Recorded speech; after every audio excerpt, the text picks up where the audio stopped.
Un dénommé Asenji Karameut s'est présenté au sein de la commission anticorruption ce mardi avec une voiture de luxe, une Ford Mustang avec la plaque d'immatriculation GR66, une voiture qui était recherchée par l'ICAC dans le cadre de l'enquête portant sur un vaste réseau de blanchiment d'argent lié à Jean-Hubert Sellerin.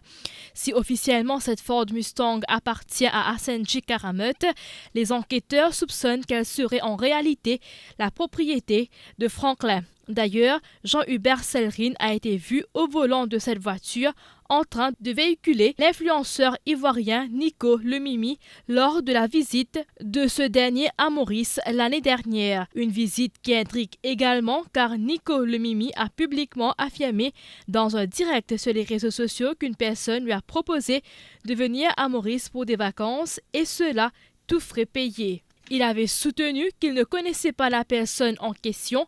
Une fois à Maurice, Nico Le Mimi a été vu aux côtés de Franklin, notamment dans la Ford Mustang. Cette voiture a justement été saisie par l'ICAC. Le propriétaire officiel Asenji Karameut a été interrogé cet après-midi. S'expliquant aux enquêteurs, il a affirmé qu'il a acheté la voiture à crédit.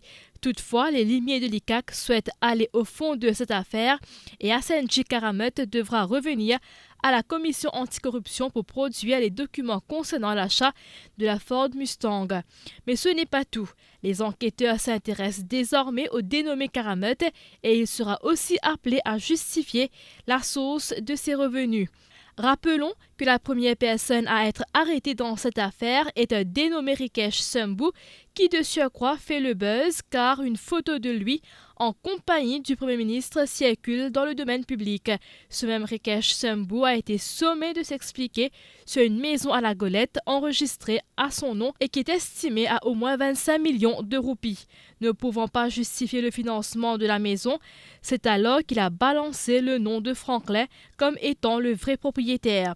Les enquêteurs soupçonnent que ce modus operandi ait été utilisé autour du business de location de voitures avec des prête-noms et en toile de fond le blanchiment d'argent, des revenus qui sont soupçonnés de provenir d'activités illicites, notamment le trafic de drogue.